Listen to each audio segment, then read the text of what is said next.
Hi, welcome to my channel RKH rangoli and hobbies.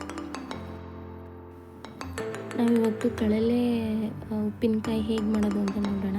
ಕಳಲೆ ಬಿದಿರು ಚಿಗುರು ಅಂತೇನೋ ಹೇಳ್ತಾರಲ್ಲ, ಅದು ಈ ಕಡೆ ಎಲ್ಲ ಶಿವಮೊಗ್ಗ ಸೈಡ್, ಈ ಕಡೆ ಮಲೆನಾಡು ಸೈಡೆಲ್ಲ ಕಳಲೆ ಅಂತ ಹೇಳ್ತಾರೆ. ಅದನ್ನೇನು ಮಾಡಬೇಕು ಅಂದರೆ, ಮೊದಲು ನೋಡಿದ್ವಲ್ಲ ಆ ರೀತಿ ಇರುತ್ತೆ. ಅದನ್ನೆಲ್ಲ ನೀಟಾಗಿ ಕ್ಲೀನ್ ಮಾಡಿಬಿಟ್ಟು ಈ ಥರ ಅದು ಯಾವ ಶೇಪಲ್ಲಿ ರೌಂಡ್ ಶೇಪಲ್ಲಿ ಇರುತ್ತೆ, ರೌಂಡ್ ಶೇಪಲ್ಲೇ ನಾವು ನೀಟಾಗಿ ಹೆಚ್ಕೋಬೇಕಾಗುತ್ತೆ. ಹೆಚ್ಕೊಂಡು ನೀಟಾಗಿ ಒಂದು 3-4 ಸರಿ ವಾಶ್ ಮಾಡ್ಕೋಬೇಕಾಗುತ್ತೆ. ವಾಶ್ ಮಾಡಿಕೊಂಡು ನೀರೆಲ್ಲ ಸೋರಿದ ಮೇಲೆ ನೀಟಾಗಿ ಒಂದು ಕಾಟನ್ ಬಟ್ಟೆಯಲ್ಲಿ ಅದನ್ನು ಒಂದು 2-3 ಅವರ್ಸ್ ಆರಿಸಿದ್ಮೇಲೆ ಈ ಥರ ಚಿಕ್ಕಕ್ಕೆ ಹೆಚ್ಕೋಬೇಕಾಗುತ್ತೆ. ನಮ್ಗೆ ಯಾವ ಶೇಪಲ್ಲಿ ಬೇಕೋ ಆ ಥರ ದೊಡ್ಡದಾಗಿ ಹೆಚ್ಕೋಬೋದು.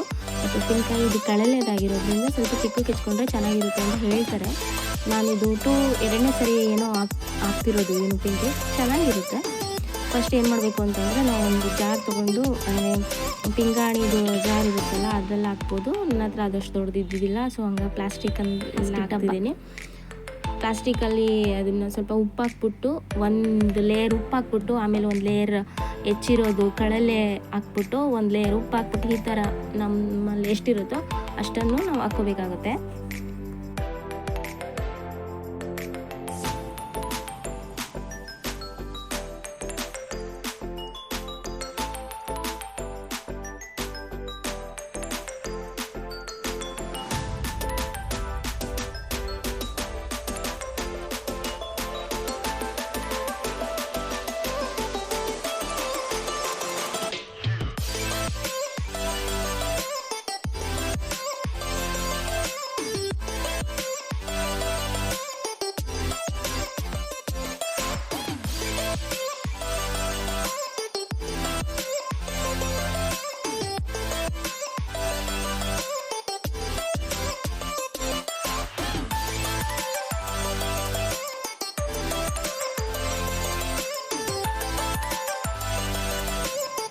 ಆ ಥರ ಹಾಕಿದ್ಮೇಲೆ ನೀಟಾಗಿ ಅದು ಉಪ್ಪು ಎಲ್ಲ ಕಡೆ ಸ್ಪ್ರೆಡ್ ಆಗೋ ಥರ ನೀಟಾಗಿ ಕುದಿಸ್ಬೇಕಾಗುತ್ತೆ ಅದು ಡಬ್ಬನ.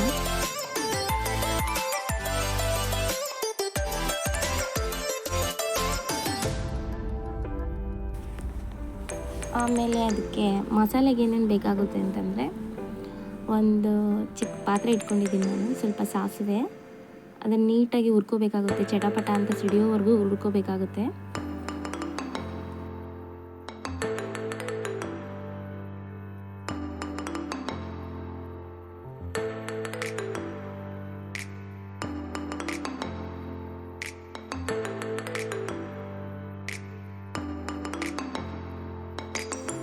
ನೆಕ್ಸ್ಟ್ ಅದನ್ನು ಹುರ್ಕೊಂಡು ಸೈಡಿಗೆ ತೊಗೊಂಡ್ಮೇಲೆ, ನಾವು ಸಾಸಿವೆ ಎಷ್ಟು ತೊಗೊಂಡಿರ್ತೀವೋ ಅದೇ ಪ್ರಮಾಣದಲ್ಲಿ ಮೆಂತ್ಯಗಳನ್ನು ತೊಗೋಬೇಕಾಗುತ್ತೆ. ಮೆಂತ್ಯಗಳನ್ನು ತೊಗೊಂಡು ನೀಟಾಗಿ ಅದನ್ನು ಕೂಡ ಸ್ವಲ್ಪ ಅದು ಘಮ ಬರೋ ಥರ ಹುರ್ಕೋಬೇಕಾಗುತ್ತೆ.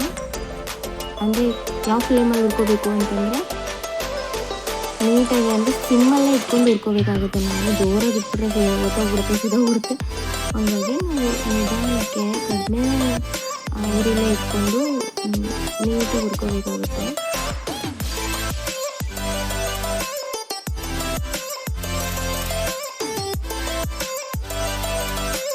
ನೆಕ್ಸ್ಟು ಸ್ವಲ್ಪ ಅದು ಕಳಲೆಯಲ್ಲಿ ಹುಳಿ ಅಂಶ ಇರಲ್ವಲ್ಲ, ಉಪ್ಪಿನಕಾಯಿ ಅಂದರೆ ಸ್ವಲ್ಪ ಉಳಿದ್ರೇ ಚೆಂದ. ಸೊ ಹಾಗಾಗಿ ಸ್ವಲ್ಪ ಹುಣಸೆ ಹಣ್ಣನ್ನು ಡ್ರೈ ರೋಸ್ಟ್ ಮಾಡ್ಕೊತಿದ್ವಿ, ಅಂದರೆ ಹಂಗೆ ಹುರ್ಕೊಳ್ತಿದ್ದೀವಿ. ಮೆಂತ್ಯ ಕಾಳು ಮತ್ತು ಸಾಸಿವೆ ಹೆಂಗೆ ಹುರ್ಕೊಂಡು ಅದೇ ಥರ ಸ್ವಲ್ಪ ಹುಣಸೆ ಹಣ್ಣನ್ನು ಕೂಡ ಸ್ವಲ್ಪ ಅದರಲ್ಲಿರೋ ನೀರಿನ ಅಂಶ ಹೋಗೋ ಥರ ಹುರ್ಕೋಬೇಕಾಗುತ್ತೆ. ಹುರ್ಕೊಂಡು ಮೆಂತ್ಯ, ಸಾಸಿವೆ ಮತ್ತು ಹುಣಸೆ ಹಣ್ಣು ಎಲ್ಲದನ್ನು ಮಿಕ್ಸಿ ಮಾಡ್ಕೋಬೇಕಾಗುತ್ತೆ ಸಣ್ಣಗೆ. ಮಿಕ್ಸಿ ಮಾಡ್ಕೊಂಡಾದಮೇಲೆ ನಾವು ಕಳಲೆಯನ್ನು ನೀರಲ್ಲಿ ಯಾಕೆ ಇಟ್ಟಿರ್ತೀವಲ್ಲ, ಅದು 3-4 ದಿನ ಅದನ್ನು ಹಾಗೆ ಬಿಟ್ಟಿರಬೇಕು. ಹಾಗೆ ಬಿಟ್ಟಾಗ ಏನಾಗುತ್ತೆ, ಸ್ವಲ್ಪ ನೀರು ಬಿಟ್ಕೊಂಡಿರುತ್ತೆ. ಅಂದರೆ ದಿನಾಲು ಕುದಿಸಿ ಇಟ್ಟಿರಬೇಕಾಗುತ್ತೆ. ಆವಾಗ ಅದನ್ನು ನೀರಿನ ಸಮೇತನೇ ಒಂದು ದೊಡ್ಡ ಬೌಲಲ್ಲಿ ಹಾಕ್ಕೊಂಡ್ಬಿಟ್ಟು ನಾವೇನಿದು ಮಿಕ್ಸಿ ಮಾಡ್ಕೊಂಡಿರ್ತೀವಲ್ಲ ಅದನ್ನು ಅದಕ್ಕೆ ಮಿಕ್ಸ್ ಮಾಡಬೇಕಾಗುತ್ತೆ. ಕೆಲವೊಬ್ಬರು ಮಿಕ್ಸಿ ಜಾರಲ್ಲೇ ಕೂಡ ಒಣಮೆಣ್ಸಿಕಾಯಿನೂ ಹಾಕ್ಬಿಟ್ಟು ಮಿಕ್ಸಿ ಮಾಡ್ಕೊತಾರೆ. ನನಗೆ ಮಿಕ್ಸಿ ಅದು ಅಷ್ಟು ಸರಿ ಅನಿಸಲ್ಲ ಅಂದ್ಬಿಟ್ಟು ಖಾರದ ಪುಡಿ ಹಾಕೊಳ್ತೀನಿ. ಖಾರದ ಪುಡಿ ಎಷ್ಟು ಬೇಕೋ ಅಷ್ಟು ನಮ್ಮ ಖಾರ ನೋಡ್ಕೊಂಡ್ಬಿಟ್ಟು ಹಾಕ್ಕೋಬೋದು.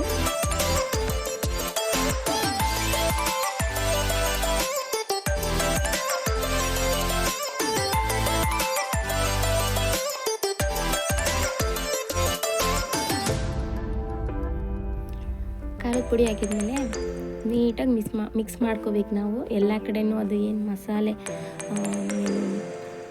ಸಾಸಿವೆ ಮೆಂತ್ಯ ಅದು ಹುಣ್ಸೆಹಣ್ಣು ಮಿಕ್ಸ್ ಮಾಡಿ ಹಾಕ್ಕೊಂಡಿದ್ದೀವಲ್ಲ, ಅದು ಮಸಾಲೆ, ಅದು ಪೌಡ್ರು ಮತ್ತು ಖಾರದ ಪುಡಿ ಅದೆಲ್ಲ ನೀಟಾಗಿ ಎಲ್ಲ ಕಡೆಯೂ ಮಿಕ್ಸ್ ಆಗೋ ಥರ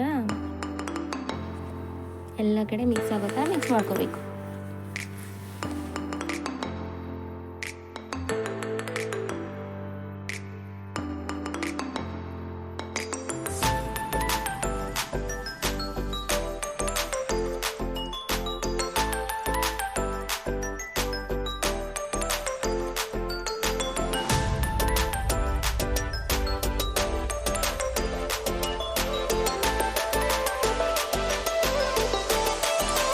ಇದು ನೀಟಾಗಿ ಮಿಕ್ಸ್ ಆದಮೇಲೆ ನಾವು ಒಗ್ಗರಣೆ ಹಾಕ್ಕೋಬೇಕಾಗುತ್ತೆ.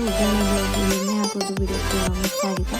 ಸೊ ನಾವು ಒಂದು ಬಾಣಲೆ ಇಟ್ಬಿಟ್ಟು ಅದಕ್ಕೆ ಸ್ವಲ್ಪ ಎಣ್ಣೆ ಹಾಕ್ಬಿಟ್ಟು, ಎಣ್ಣೆಗೆ ಸ್ವಲ್ಪ ಅರಿಶಿನ ಹಾಕಿದ್ಮೇಲೆ ಸ್ವಲ್ಪ ಹಿಂಗೆ ಹಾಕ್ಬಿಟ್ಟು, ಅಂದರೆ ಒಂದು 1/4 ಟೀ ಸ್ಪೂನಷ್ಟು ಹಿಂಗು, 1/4 ಟೀ ಸ್ಪೂನಷ್ಟು ಅರಿಶಿನ ಪುಡಿ ಹಾಕ್ಬಿಟ್ಟು, ಅದಕ್ಕೆ ನಾವೇನು ಕಲಿಸ್ಕೊಂಡಿಟ್ಟಿದ್ವಲ್ಲ ಕಡಲೆ ಮತ್ತು ಮಸಾಲೆ, ಖಾರದ ಪುಡಿ ಅದನ್ನೆಲ್ಲ ಅದನ್ನು ಹಾಕಿ ಸ್ವಲ್ಪ ಹೊತ್ತು, ಅಂದರೆ ಹಾಕಿದ ತಕ್ಷಣವೇ ಗ್ಯಾಸ್ ಆಫ್ ಮಾಡಿಬಿಟ್ಟು ಅದೇ ಬಿಸಿಲಿ, ಅದೇ ಎಣ್ಣೆ ಇರುತ್ತಲ್ಲ ಆ ಬಿಸಿಲಿ ಸ್ವಲ್ಪ ಹೊತ್ತು ನೀಟಾಗಿ ಮಿಕ್ಸ್ ಮಾಡ್ಕೋಬೇಕು.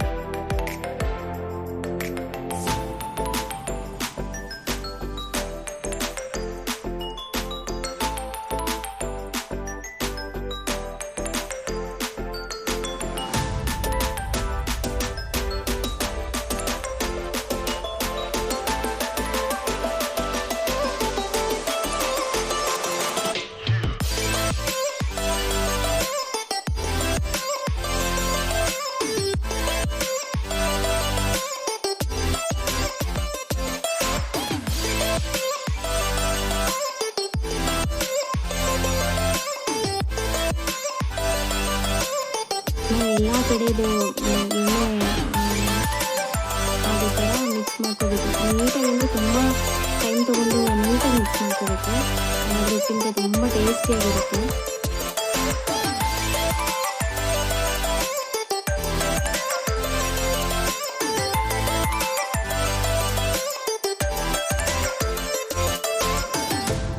ಈ ಥರ ಮಿಕ್ಸ್ ಮಾಡಿಕೊಂಡು ನೀಟಾಗಿ ಎಲ್ಲ ಕಡೆ ಎಣ್ಣೆ ಅದು ಮಸಾಲೆ ಎಲ್ಲ ಕಡೆ ಮಿಕ್ಸ್ ಆಗೋ ಥರ ಮಿಕ್ಸ್ ಮಾಡ್ಕೊಂಬಿಟ್ಟು, ಅದು ತಣ್ಣಗಾದ್ಮೇಲೆ ನಾವು ಜಾರಿಗೆ ಹಾಕಿಟ್ಕೊಂಡ್ರೆ ಉಪ್ಪಿನಕಾಯಿ ರೆಡಿಯಾಗಿರುತ್ತೆ.